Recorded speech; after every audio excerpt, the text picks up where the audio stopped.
Hi, I'm Jay Apostle. I am the middle school principal here at Monett Middle School. I will be reviewing the handbook policy with you, and we're going to follow our PowerPoint presentation through this. Our mission here at Monett Middle School is to produce responsible and respectful learners. We want to make sure that all of our students are responsible and respectful at all times.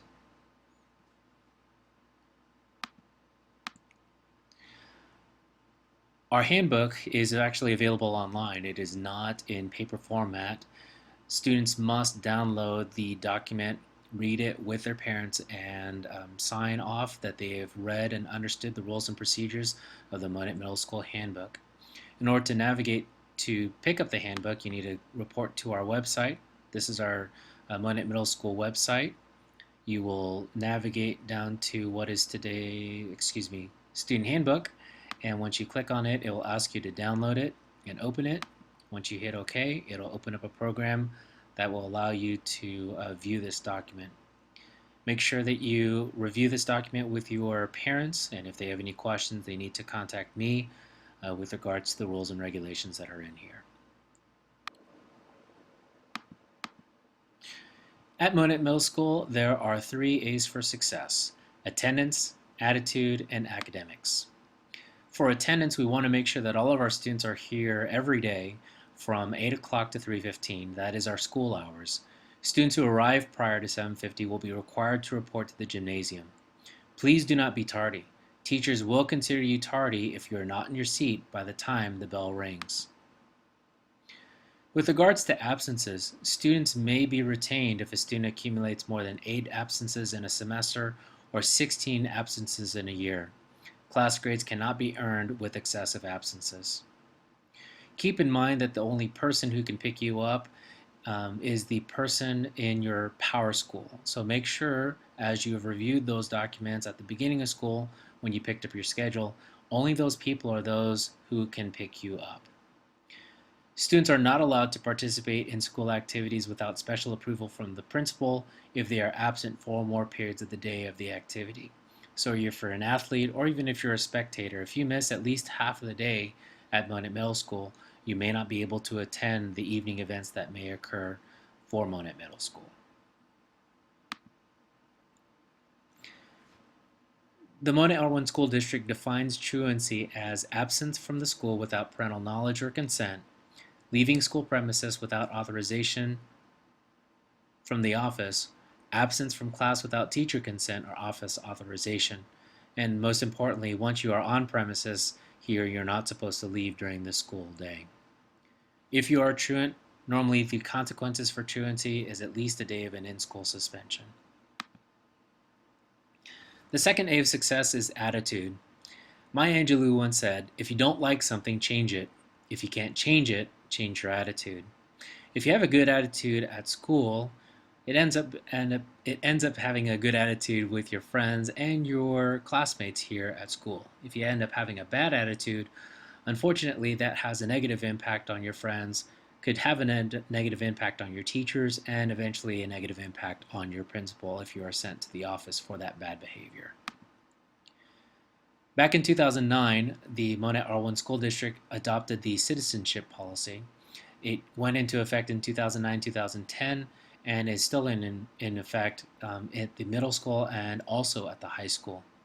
Basically, what the citizenship policy indicates is any type of behavior that happens outside of school can impact your citizenship standard and your eligibility with extracurricular activities that you are a part of. Those breaches in conduct can result in up to a 365-day suspension from school activities and could be as minimal as your coaches taking care of those types of behaviors during practices. With regards to attitude, the student handbook has 4 classes of offenses.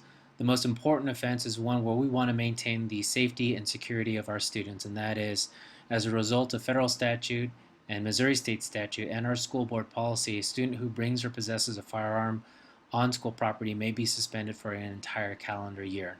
That implies that the student would not be in our regular school program and would be removed and would have to attend somewhere else.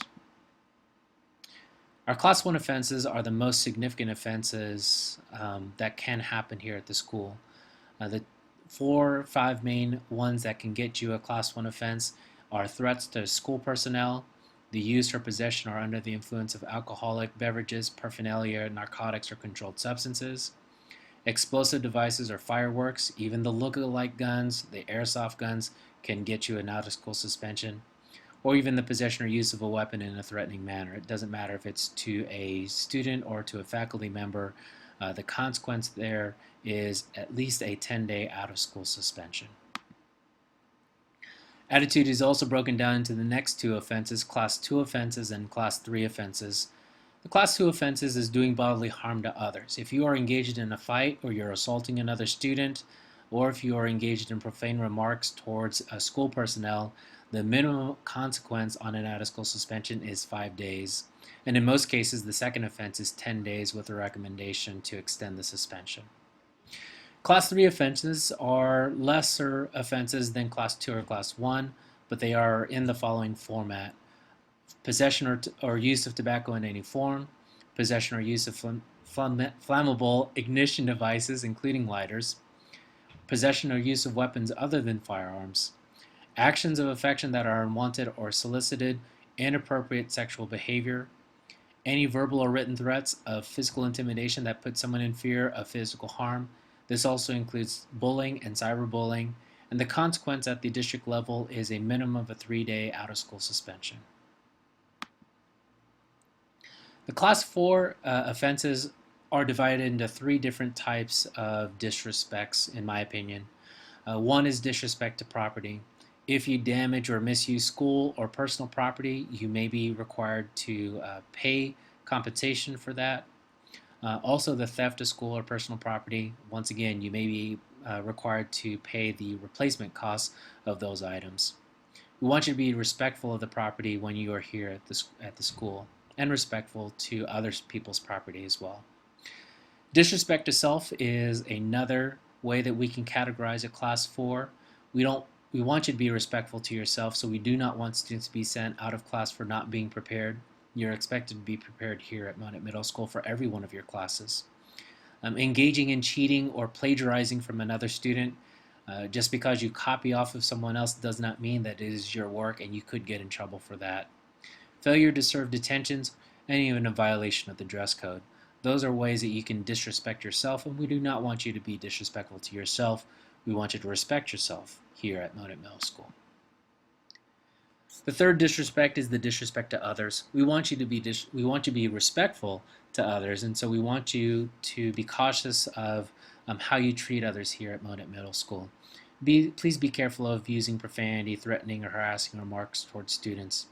Please be very careful about verbal or physical confrontations towards other students. Students who are engaged in inappropriate touching, petting, or kissing their boyfriend or their girlfriend is unacceptable. When you're disturbing class, others, or in the cafeteria or during school functions, that is also a disrespect to others. Please be sure that you're here on time every day. We do not want you to be truant. And whenever you're disrespectful to others, that could also fall under the category of being defiant to school personnel, being disruptive on the bus, using electronic communication devices at times that are not allowed, and also the violation of the dress code policy. Consequences for Class 4 violations may have a minimum of a detention or even an in-school suspension. With regards to dress code violations, we want to ensure that students come to school reflecting modesty and congeniality. We want students to dress appropriately here for school. So there are some violations that are not allowed here at school. We're going to review those very quickly. Apparel, jewelry, accessory, notebook, or manner of grooming which by virtue of its color, arrangement, trademark, or any other characteristic denotes support of a membership in such group that advocates drug use or exhibits behaviors that interfere with the normal operation of school, that's a violation. We want to make sure that students are not wearing t-shirts or attire that promotes things that should not be promoted here at school. No gang-related apparel is allowed. The consequences for that is actually severe. It's a school board violation for those that dress in gang-related type of apparel. Clothing that advertises alcohol, tobacco, or other drugs is not allowed.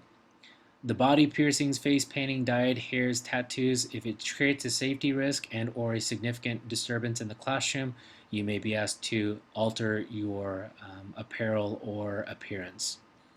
Undergarments are not supposed to be visible at any time, so that means ladies, you need to cover up the bra straps, and gentlemen, you need to pull your pants up and make sure that your underwear is not showing. We walk to classes, we don't roll to classes, so the Heelys, if they are still out there and popular, we do not use those here at Monette Middle School. And in the end, it is the administrator's judgment to determine whether or not an outfit is considered appropriate or not appropriate. With regards to electronic communication devices, according to the board policy, students are not supposed to use or carry on their person cell phones, beepers, radios, tape players, etc. Students may keep these devices turned off in the locker or a bag for use after school. The devices may also be allowed on school activity trips at the sponsor's directions. Here at Monette Middle School, this is what the expectations are. Cell phones will be confiscated if they are visible or heard during the school day. During the school day, in fact, you should actually turn your cell phone off. If a parent needs to get a hold of you during the school day, they must contact the school, and vice versa. If you need to get a hold of your parent, please use the school phone. The intentional misuse of your cell phone during the school day will result in a minimum of 1 day in school suspension, confiscation of your cell phone, and that cell phone may be returned back to you on the first offense, and then the parent would have to pick it up on consecutive offenses. There are two important standards with regards to discipline that all students need to be aware of. 1. Students are subject to disciplinary action up to and including expulsion for serious acts of misconduct that happen away from school and school activities and outside of the normal school times, which may impact the school environment.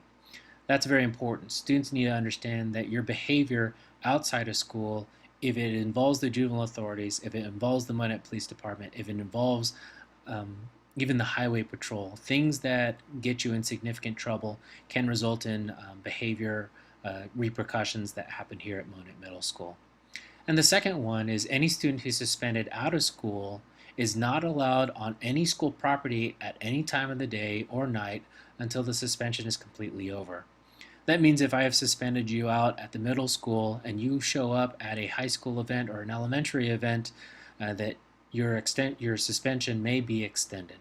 Please be sure that once you are suspended out of school, you do not report back on school grounds until your suspension is completely over.